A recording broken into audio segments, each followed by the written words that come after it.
into our marriage, my wife and I had our first baby, and I had it all planned how that was going to go. And I learned a valuable lesson. What they tell you in movies and on TV is not always accurate. Let me explain. The way I had it pictured, I was going to be sitting at the kitchen table eating a perfectly cooked steak and a beautiful baked potato. I was going to spill on my shirt. My wife was going to get up and go to the counter to get me a napkin, and she was going to hold on to the counter and say, "Oh no, my water just broke. I think it's time." And I'd get all nervous, and she'd say, "But don't worry, honey, sit down. Don't worry about it. I'm going to go pack. You finish your steak." And I'd eat my steak, and I'd sneak a piece of hers, and then she'd come down the stairs with everything packed into a little tiny suitcase, and we'd go into our sports car, and we'd race off to the hospital. And I'd have permission to go through every red light. I would go past stop signs, and I would just race to get to the hospital, and then a police officer would pull up beside me, and he would roll his window down, and I would say, I'm taking her to the hospital. We're going to have a baby. And he'd say, "Oh, great, follow me." And I'd lights and sirens, and I would go off to the hospital to have our baby, and we would pull up, and right at the front of the hospital, there'd be a parking spot empty, and it'd be free parking, and I would go around the side, and I would open my wife's door, and I would pick her up, and I would carry her up 3 flights of stairs, and then we'd get to the top of the stairs, and there would be a nurse, and she'd be smiley, and she would wheel a wheelchair out, and my wife would sit in the wheelchair, and we would go to the delivery room, and my wife would give 3 pushes and a sneeze, and that baby would just come out, and the doctor would hold the baby up, and the baby would be clean. That's the way I saw it happening in my mind. And let me just tell you, that's not how it happened. We went in, and we sat, and we waited, and we waited, and we waited. Finally, I stopped the nurse, and I said, "Ma'am, what's taking so long?" She said, "Well, we haven't even induced you yet. It's too busy." Which is code word for, we're going to wait till night shift comes on and takes care of you. So we waited longer and longer, and finally at about 1 o'clock in the afternoon, I was upset. I was frustrated. I'm going to go tear a strip off this nurse. I've got to go talk to her. And I went out, and before I could say a word and get upset with her, she said something that just calmed my voice, my heart. She said, "Sir, why don't you go for lunch?" Now, normally lunch really excites me, and this day it did extra special because I remembered it's a weekday. And during the week, they have Pizza Hut buffet open, right? So I got my wife, and we got in the car, and we raced as fast as we could. We went through every stop sign. We went through street lights.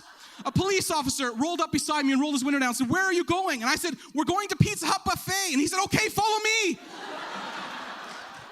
Lights and sirens, we got there, and we tasted everything. We had the meat lovers, we had to the edge, we had double stuffed crust, we had it all. They had veggie pizza, we didn't have any of that. And then we finished eating, we went back to the hospital in a great mood, ready to have our baby. And I thought to myself, what father can say he gets to have Pizza Hut buffet and a baby in the same day?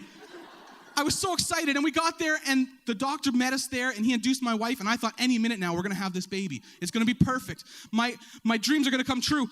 And we waited and waited, and she pushed, and we waited, and the baby came out and went back in, and came out and went back in.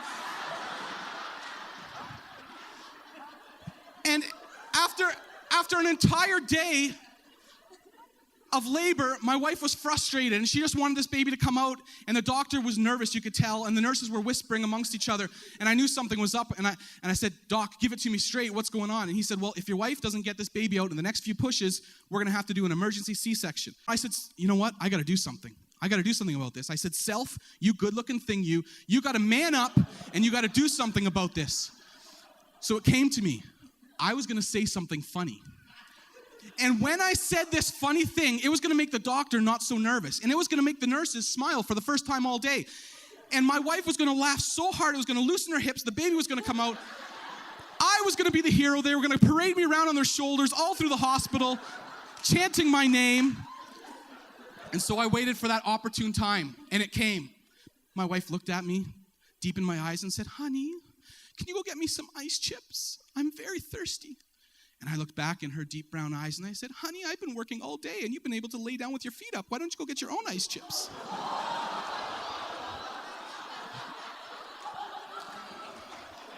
See, Sherry, some of them laughed. It must have been funny. So after the nurses helped me get the nose to stop bleeding, The doctor knew he needed to help me, so he said, "Sir, why don't you come down here and give me a hand?" And I went down, and I sat beside the doctor, and I saw my baby's head crowning, and I was so excited, and that's the last thing I remember.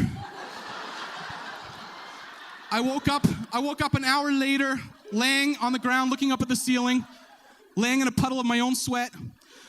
The janitor was mopping around me, and I got up, I dusted myself off, and said, "You did it. That joke must have worked." And I learned something that day. Guys, your ladies are built for having babies. Men, you are built for eating pizza.